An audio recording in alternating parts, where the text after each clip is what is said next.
da ngaa gëm ni Baye Laye yonente la da ko gëm. waaw. ok ana preuve bi. yonente la. ana preuve bi. di wane yonente la. ana preuve bi. moom moo ko wax ci jëmm boppam. kese.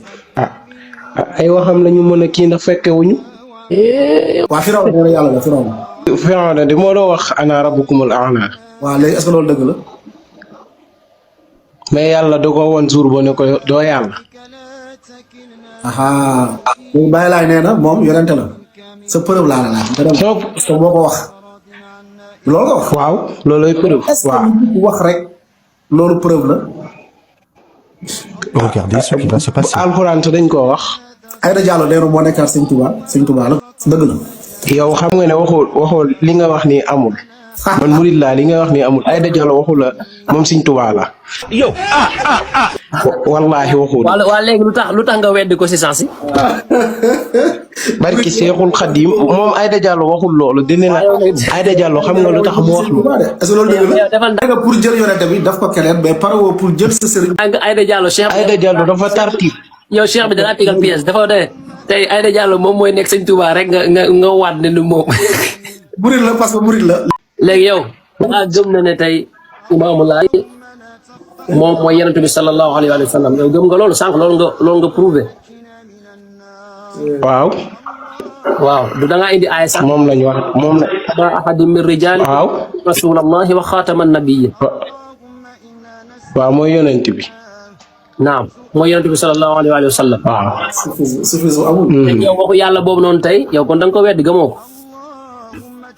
déglul ma wax la waxuma la ne Baye dafa ñëw pour wootewaat beneen yonent ndax yonent bi nee na ay yonent yi ñu ngi ñëwaat mais suñ ñëwaatee foofu préfet la ñu nekkaat mais Baye waxul ne day wootewaat beneen yonent Baye dafa ñëw pour ne moom moo nekkoon foofa moom moo ñëwaat fii. ok léegi yow Baye Laye moom bu fekkee ne moo nekkoon yonent bi sallallahu alayhi wa sallam kon Sëñ Touba tey mooy mbindaanam. waaw Sëñ Tuubaa moo ne Abdullahi wa Xaadimu Rasul kooku rek ay tasawuf. waaw dafa ndànk ma ne Baye Laye laa wax moom mooy Sëñ Touba mooy mbindaanu Baye Laye. Sëñ Tuubaa mooy mbindaanu yonent bi. déedéet mooy mbindaanu Baye Laye. yow dégg nga moo nekk Baye. ñun déedéet Baye Laye gi ngay bàyyi. ñu ne Sëñ Tuubaa mooy yonent mooy mbindaanu laay gi lañ bëgg da tudd. yow xanaa waxoon ne.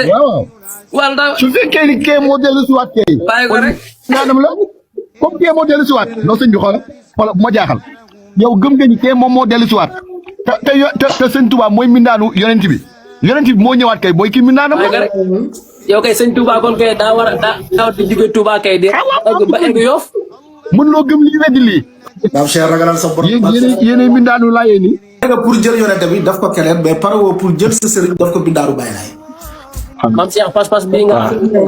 yàlla na si boo gëmee ne Baye Laye mooy yonent bi tey génn nga si diina ji de amal lool nag.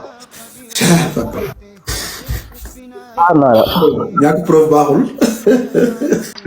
léegi ñun ñooy mbinaanu laayeen yi. waaw baax na loolu mën nañ ko nangu bu fekkee gëm nga loolu kay boo dangoo lii amul problème léegi Sëñ Touba mooy bindaaru Baye Laye. ok. waaw. jaajëf rafet na.